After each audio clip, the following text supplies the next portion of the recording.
Now the topic we are going to discuss is cells in parallel. So when are cells said to be connected in parallel? Cells are said to be connected in parallel if all the positive terminals of the cells are connected together and the negative terminals of the cells are connected together. Let's visualize how it looks like. Suppose we have two cells in our hand, positive terminal, positive and negative.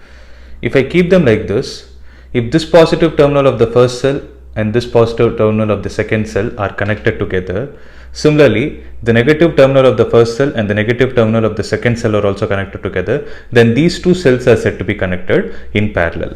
So what we are going to do in this video is, so in this topic we are going to derive the equivalent EMF and equivalent resistance for the cells connected in parallel. Let's see how to do. So when two cells are connected, let's say the first cell has an EMF E1 and internal resistance R1. Similarly, the second cell has an EMF E2 and internal resistance R2. These two cells are said to be connected in parallel. Now the equivalent EMF of this cell, let's call it as E equivalent, and internal resistance is R equivalent. So let's call it as R equivalent, connected across the same terminals A and B. Now let's analyze what happens for the first circuit. So in the first circuit, let's say the cell 1 is supplying a current I1, the cell 2 is supplying current I2. So what happens is I1 is reaching this junction, I2 is reaching this junction. So applying Kirchhoff's first law, we can say the total current that is delivered by both the cells put together is going to be I. Now when you draw it for the equivalent circuit, it is still going to be I, right? Now what is going to be the potential difference between the points A and B for the first cell?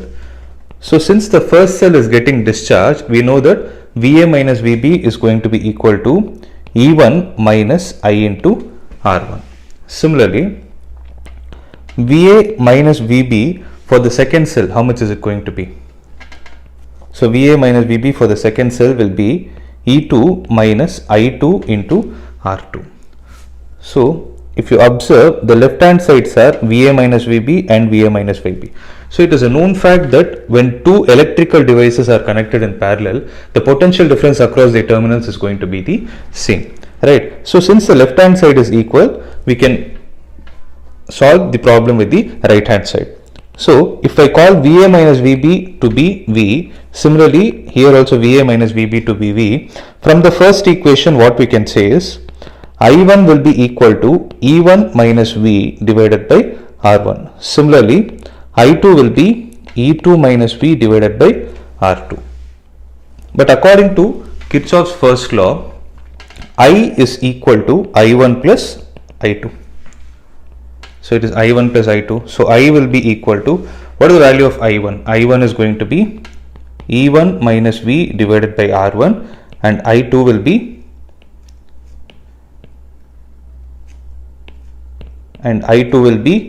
E2 minus V divided by R2. So let this be equation number 1. Now let's try to find out what is the value of I in terms of E equivalent and R equivalent. So what is the potential difference across the equivalent cell? So it is still VA minus VB. VA minus VB will be equal to E equivalent minus I into R equivalent. So but we know that VA minus VB is assumed to be V.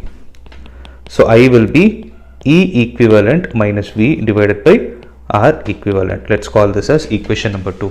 So from 1 and 2 when you solve, we get E equivalent minus V divided by R equivalent is equal to E1 by R1 plus E2 by R2 minus V into 1 by R1 plus 1 by R2.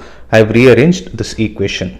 So if you observe, comparing both the sides, you get E equivalent divided by R equivalent will be equal to E1 by R1 plus E2 by R2. Similarly, 1 by R equivalent will be equal to 1 by R1 plus 1 by R2.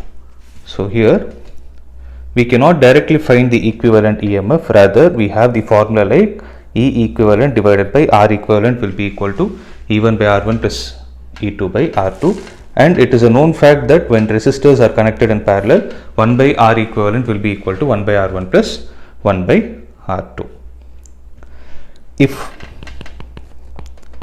n cells are connected in parallel, then the equivalent EMF divided by the equivalent resistance will be equal to E1 by R1 plus E2 by R2 plus so on till En divided by Rn. So this is the required expression for the equivalent EMF in terms of the equivalent resistance.